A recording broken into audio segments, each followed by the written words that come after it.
Большими темпами идет в республике программа дегазификации. Она стартовала в октябре прошлого года. От жителей региона подано 3000 заявок. По 2000 уже заключены договоры. Газопровод подведен до границ земельных участков 500 домовладений. Напомним, правительство республики разработало целый комплекс мер соцподдержки малоимущих и многодетных семей при газификации жилых домов. Потратить на установку оборудования можно и деньги регионального материнского капитала. Елена Кононова продолжит. Вот он, долгожданный момент. Газовики стыкуют газопровод к жилому дому. Проверяет газовое оборудование в котельной. Голубое топливо можно запускать. Значок загорелся, все, газ пошел. То есть людей уже можно поздравлять. Осталось кухонную плиту перевести с сжиженного газа на природный и поменять форсунки, а еще прочитать инструктаж для хозяев. Те еще не верят своему счастью. Этот день они ждали 1,5 года.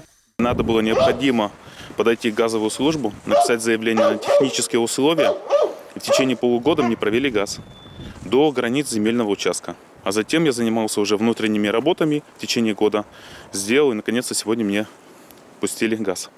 Программа газификации активно шагает по Коми. Провести голубое топливо в свои дома пожелали 3000 жителей республики. До 500 домовладений газопровод уже проведен.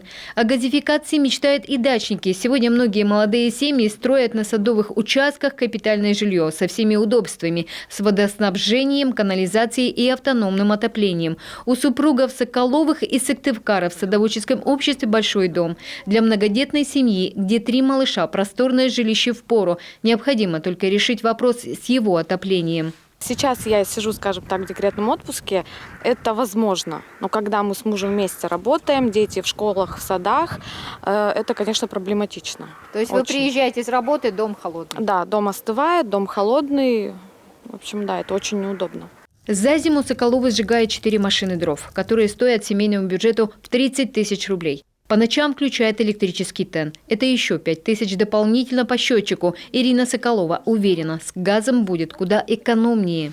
Уверенности Соколовым придают пример соседнего садоводческого хозяйства, где большинство домов уже с голубым топливом. В течение 1,5 лет вот мы оплачивали, топили электричеством и, соответственно, оплачивали электричество. Зимой это выходило по 20 000 в месяц.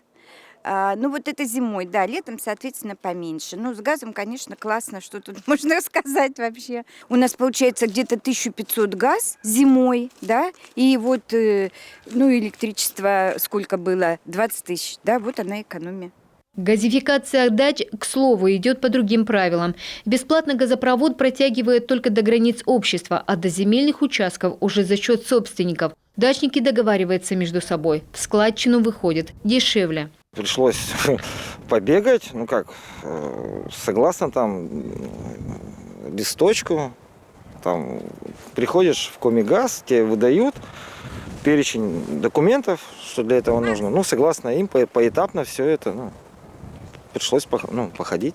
Сегодня на газификацию дачных домов подано 60 заявок. На желающих газифицироваться намного больше. Почти в каждом садоводческом хозяйстве Сыктывкара немало семей, которые живут на даче круглый год. В некоторых обществах до 100 семей, а то и больше. И с каждым годом население дачных комплексов все увеличивается. Поэтому вполне возможно, что правила и газификации изменятся. Сейчас на федеральном уровне прорабатывается вопрос о том, чтобы в этом ключе садоводческие товарищества приравнять там, где есть постоянно проживающие люди, к населенным пунктам. И тогда уже пойдем по программе газификации. Это газификация, когда за счет газораспределительной организации, в нашем случае это «Газпром» распределение Сыктывкар, проводится газификация до границы земельного участка, то есть до границы там, дачи, да, а уже внутри дачи за счет заявителя. Сегодня Коми лидирует по темпам газификации. Особенно активно проводят эту работу южные районы региона – Карткиросский, Усть-Вымский, Сыктывдинский, а также Сыктывкар.